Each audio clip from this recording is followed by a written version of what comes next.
Olá, pessoal. Na aula de hoje nós estaremos falando um pouquinho sobre o tecido ósseo.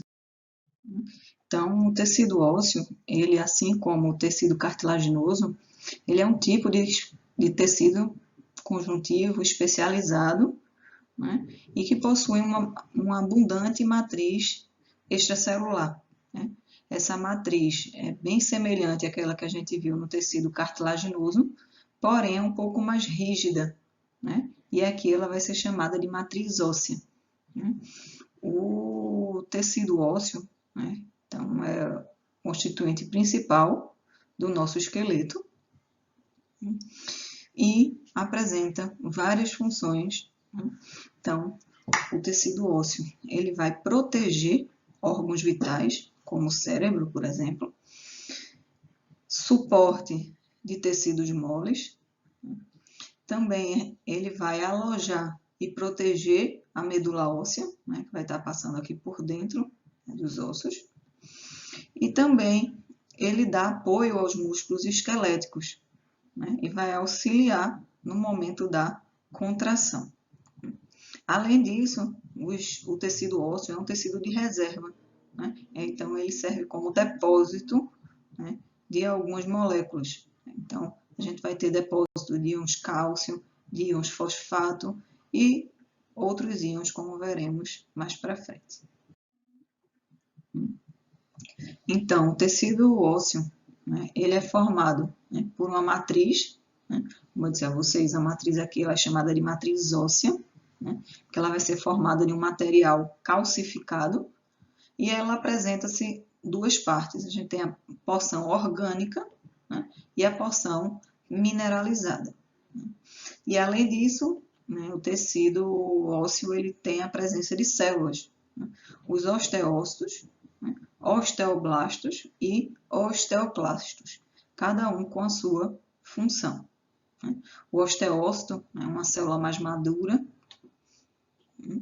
O osteoblasto, né, são células na periferia do tecido, produzem, né, a matriz orgânica, a porção orgânica, né, da matriz óssea, e também os osteoclastos, que são células responsáveis pela reabsorção e remodelação óssea. Então, pessoal, primeiramente a gente vai falar da matriz óssea, né? Então, como eu falei a vocês, a matriz extracelular, né, no tecido ósseo, a gente chama ela de matriz óssea, né, que é uma matriz mais rígida, né? E aí a gente vai ver por quê, né? Então, a matriz óssea ela é formada por uma parte inorgânica e por uma parte orgânica, né? A parte inorgânica ela corresponde a cerca de 50%, né, do seu total, né? E a gente vai ter nessa parte orgânica a presença de íons, né? Os íons mais comuns, né, que a gente tem em maior quantidade, são os íons fosfato e os íons cálcio, né? E em pequena quantidade a gente vai ter outros íons, como o bicarbonato, o magnésio, o potássio, né, sódio, citrato, né? E o fosfato e o cálcio, né, como íons mais importantes, né, eles têm a capacidade de formar cristais, né? Esses cristais formados pelo cálcio e o fósforo, né, é muito semelhante, né, a um cristal que a gente encontra nas rochas, né, que é a hidroxiapatita. Então, esses cristais, né, eles são hidratados, né, eles possuem em sua volta o que a gente chama de capa de hidratação, né? Essa capa de hidratação ela é extremamente importante para haver a troca de íons, né, com o líquido intersticial, né? E a parte orgânica, né, é formada principalmente por fibras de colágeno do tipo 1, né, cerca de 95%. Né? Essas fibras de colágeno do tipo 1 elas vão dar uma resistência, né? E também a gente encontra proteoglicanas e glicoproteínas.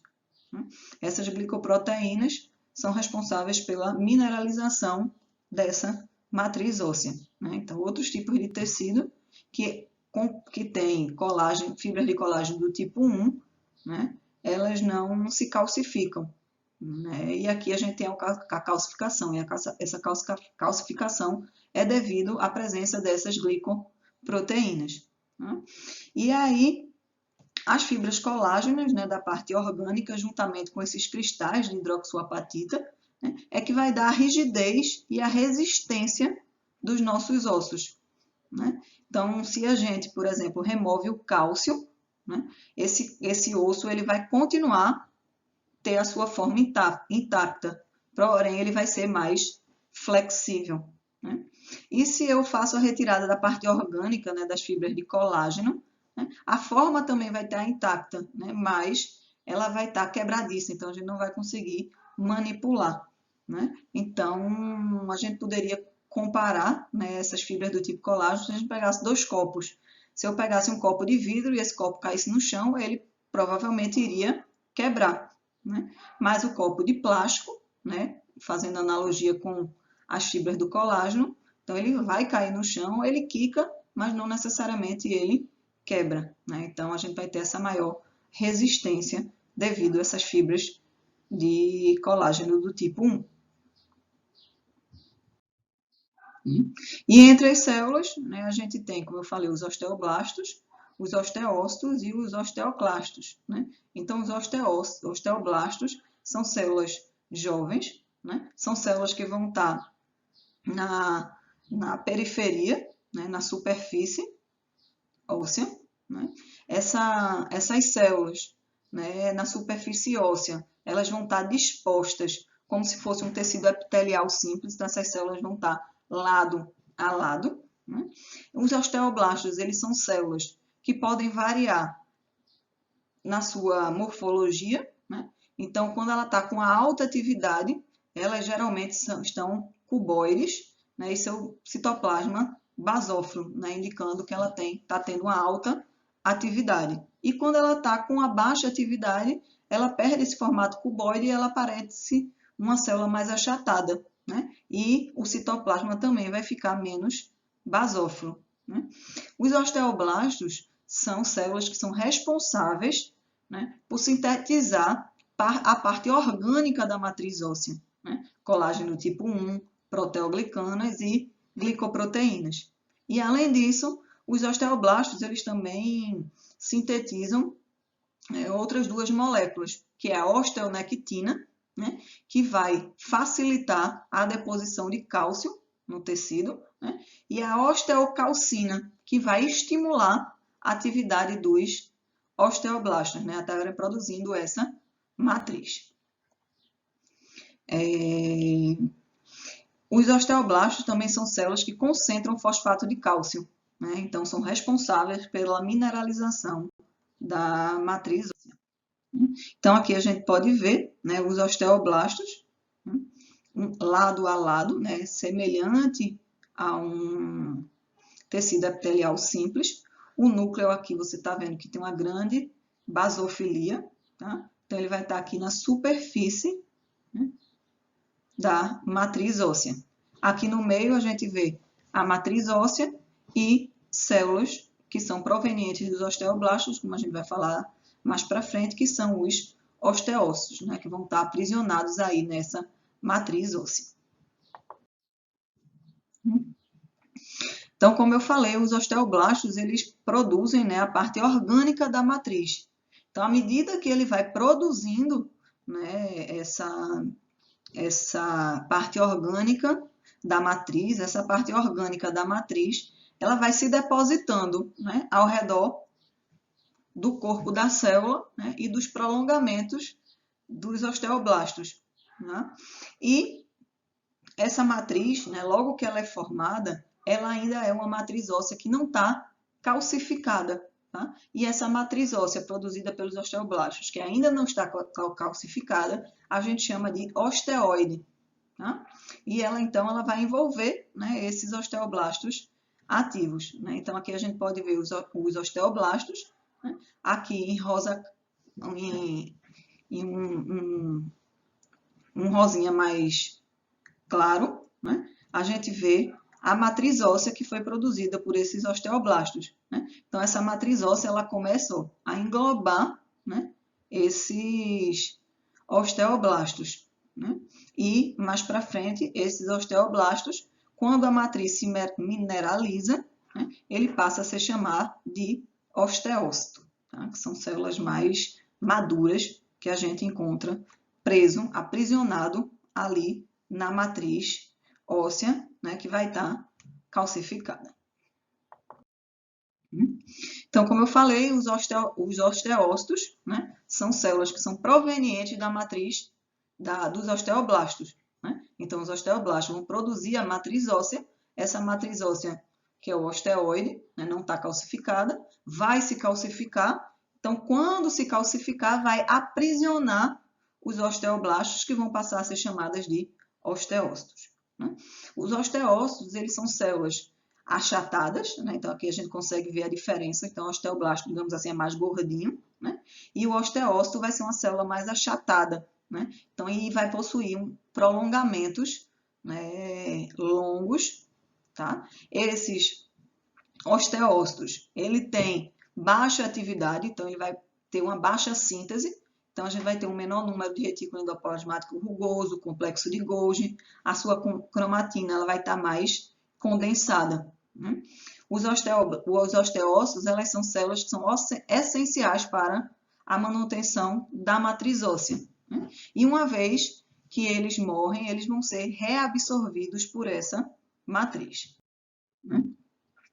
Então, como eu disse, né, a matriz óssea ela vai se formar, né, aí ao redor dessas células, né, vai se calcificar, né, e esses osteócitos vão ficar dentro de lacunas, né, formadas aí dentro da matriz óssea calcificada. Tá? E aqueles prolongamentos lá dos osteócitos, né, eles vão ficar dentro de canalículos. Né? Então, a matriz vai se depositar ali e vai formar como se fosse canalículos. Né? E esses prolongamentos dos osteócitos, eles se comunicam com o osteócito vizinho, né? Então, o prolongamento passa por dentro desse canalículo e no finalzinho do prolongamento vai ter uma comunicação com o osteócito a seguir. Então, aqui a gente vê um osteócito aqui, os seus prolongamentos passando por dentro de canalículos e vai encontrar aqui, né, um outro osteócito. Tá? Essa ligação entre um ou outro, essa comunicação, vai ser feito, né, através de junções comunicantes. Né? E é extremamente importante porque funciona como uma via de transporte de nutrientes e metabólitos, né, entre os vasos sanguíneos, que a gente vai ver que vai estar numa camada mais externa, e os osteócitos. Né? E também vai ser responsável pela passagem, né, de pequenas moléculas e íons, né, que vai acontecer através de difusão. Então, aqui, né, a gente consegue ver, né, aqui em azul, a gente está vendo a matriz óssea, né, aqui já está mineralizada. Né? Os osteócitos, a gente já vai ver eles uma célula mais fininha e com vários prolongamentos. Né? E esses prolongamentos vão passar por canalículos e aí a gente vai ter a comunicação entre um osteócito e outro. Aqui a gente consegue ver, né, a matriz óssea, onde a gente vai ter os osteócitos aprisionados, né, aqui na superfície, né, dispostos, como eu falei, parecendo um tecido epitelial simples, né, a gente vai ter os osteoblastos, né, e aqui por fora a gente vai ter células que vão dar origem aos osteoblastos, células osteogênicas, que a gente vai falar a seguir. Né? E o terceiro tipo de célula são os osteoclastos. Né? Os osteoclastos são células que têm a função de reabsorção óssea. Então, ele vai participar na regeneração e na remodelação óssea, né? Tanto no crescimento dos ossos, como em caso de haver alguma fratura. Né? Os osteoblastos, eles são células móveis, que conseguem se mover, né? São células gigantes, né, que são provenientes da fusão de macrófagos.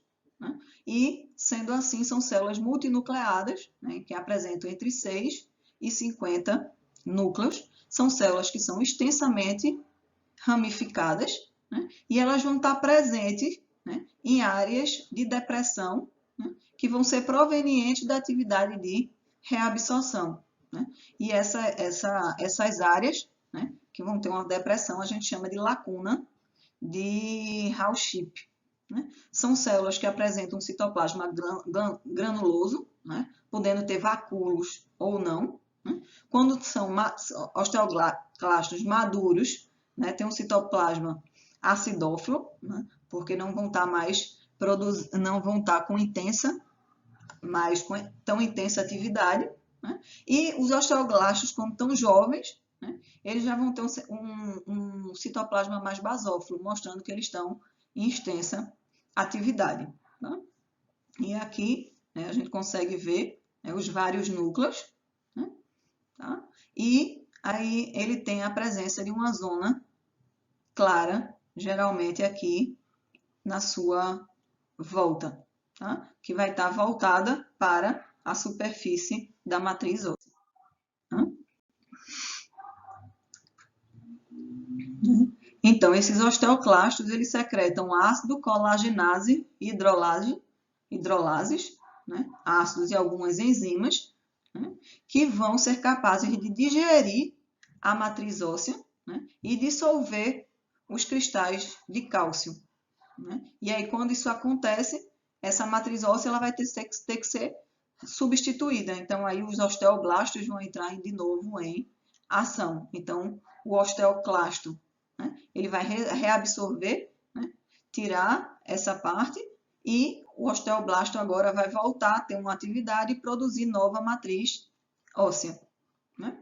Os osteoclastos, né, a sua ação, né, a sua atividade são coordenadas, né, por hormônios e também por algumas citocinas. Então, aqui a gente consegue ver, ó, um osteoclasto, ok? Então, aqui voltada para a matriz óssea. Aqui a gente tem outro, ó, também voltado para a matriz óssea. Aqui, né, como eu disse, a zona, né, mais clara, né, que também vai, né, servir aqui como reabsorção óssea. Então, novamente aqui, né, a gente consegue ver o osteoclasto, né, uma célula bem grandona com vários núcleos. Aqui dentro a gente tem um osteócito preso na matriz óssea, calcificada, e aqui os osteoblastos, né, semelhante a um arranjo de um epitélio, né, simples. Né? Aqui novamente mais osteoclastos, certo? Então aqui novamente, né, a gente consegue ver, né, um esqueminha. Então, aqui em cima a gente tem as células osteogênicas, né, que vão ser células precursoras dos osteoblastos. Os osteoblastos, que como eu falei, eles vão sintetizar a parte orgânica, né, da matriz. Né? No primeiro momento, né, essa matriz ela não vai estar calcificada, né, e são chamadas de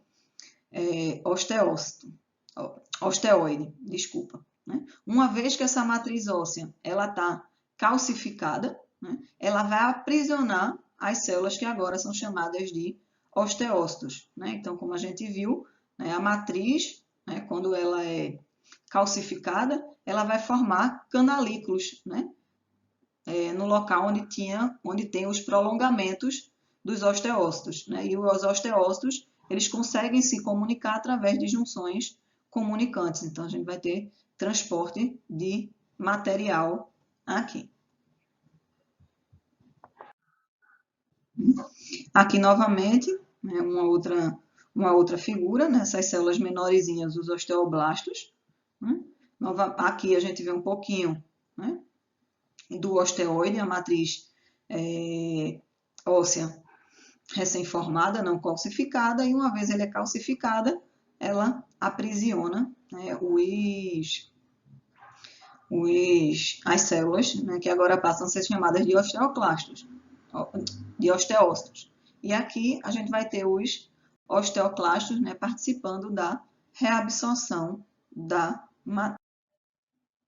Então, recobrindo, né, todos os ossos, tanto na sua superfície interna, né, e na sua superfície externa, a gente tem uma membrana, que essa membrana ela é formada por tecido conjuntivo, né, e vai ter a presença de células osteogênicas. Né? E qual é a função, né, desses envoltórios?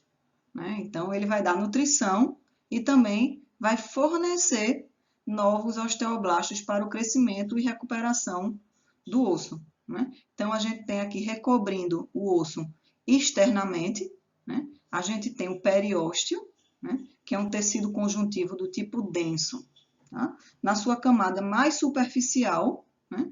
Ele vai ter fibras colágenas, né? Essas fibras colágenas, elas são chamadas de fibras de Sharpe, né? Porque elas vão ser responsáveis por, né, prender o periósteo ao osso, né? E também a presença de fibroblastos. Já na sua camada mais profunda, é onde a gente vai encontrar as células osteoprogenitoras e os osteoblastos, né? Para a recuperação e para o crescimento do osso, né? E recobrindo o osso aqui na sua superfície interna, né? Formando o canal que a gente chama de canal medular, né? A gente tem o endósteo, né? Que também é um tecido conjuntivo, mas é um tecido conjuntivo do tipo frouxo, né? Então, que vai ter também a presença de células osteogênicas, né? E também de osteoblastos, né? E é o tipo, né, que vai revestir, né, a cavidade interna dos ossos esponjosos e o canal medular, tá? Como a gente vai ver mais para frente, quando a gente for ver, né, a estrutura, né, dos ossos. Corte histológico, tá? Então, aqui a gente tem o periósteo, né, que é a membrana de tecido conjuntivo externa, tá? Onde vai estar presente, né, as células osteoprogenitoras que vão dar origem aos osteoblastos, né? E aqui nessa imagem a gente consegue ver novamente aqui, ó, o periósteo, né? E aqui, recobrindo a face interna, a gente tem o endósteo, tá? Que vai recobrir, né, como eu falei a vocês, o canal medular e alguns outros canais que a gente vai ver mais para frente, tá? Aqui é aquela mesma figurinha, né, mostrando aqui um corte do osso, né? Então, aqui a gente vê o periósteo e aqui recobrindo, né, o canal medular, né? E recobrindo também esses canais aqui que a gente vai ver mais para frente, a gente tem o endósteo.